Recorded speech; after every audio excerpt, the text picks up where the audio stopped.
Alors, le périmètre des États généraux, il a été fixé par le CCNE lui-même.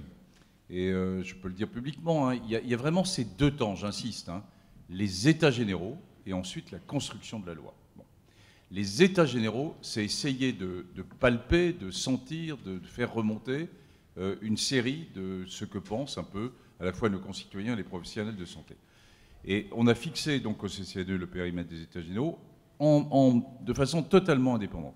Je le dis aussi, aucune pression politique. Moi, quand je suis allé voir en juin, il y a pile un an, hein, quand le gouvernement Macron venait d'arriver, je leur ai dit, vous voulez vous lancer dans les États généraux là tout de suite ou c'est dans un deuxième temps? Ils m'ont dit, la seule truc que j'ai eu, et j'ai vu le président à ce moment-là, c'est oui, on tiendra ce qui était programmé en 2018-2019. Vous avez bien sûr, vous êtes une instance autonome et vous avez totalement les mains libres. La seule chose, essayez de nous rendre une copie pour juillet 2018. Donc, ce qui était fort, hein, parce que c'est un agenda qui est difficile, qui a été difficile à tenir. Mais qu'est-ce qui a présidé à vos choix? Et alors, sur les choix, thèmes. sur les les autres thèmes, c'est des thèmes qui sont liés à la technologie, la génomique, les neurosciences. On a rajouté ce qui était tout le numérique et santé. C'est la première fois qu'on va en parler dans une loi de bioéthique, parce que c'est une vraie innovation majeure, peut-être pas d'ordre scientifique, mais en tout cas d'ordre technologique.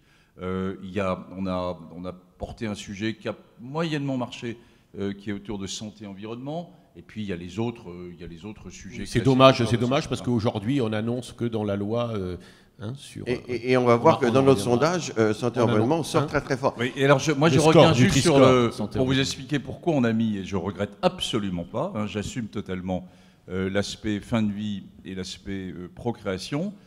Parce que si on a des états généraux tous les 7 à 8 ans, vous imaginez si je venais vous parler aujourd'hui sans avoir envisagé et sans avoir eu un retour des états généraux autour de ces deux sujets, bah vous diriez il est à côté de la plaque et vous auriez raison. Bon.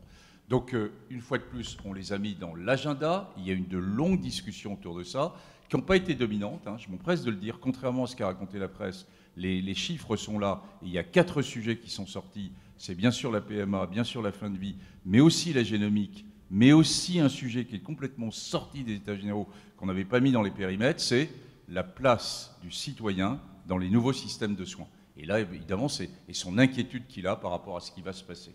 Mais donc, 45% des contributions concernent la PMA, quand même. Non, sur le site web. Voilà, d'accord. Sur le site web. Mais une fois de plus, aucun des outils qu'on a mis en place n'est le bon outil. Tous ces outils ne sont pas bons. Donc vous dire que le site web a été colonisé par les anti-PMA? Il y a eu... Oui, enfin le site web, est-ce que d'abord c'est un bon outil pour discuter de sujets aussi difficiles, aussi complexes que la bioéthique? Je n'en suis pas totalement persuadé. Mais là aussi, ne pas avoir de site web en 2018, ça serait totalement incohérent. Inversement, les autres outils ont permis de faire ressortir autre chose.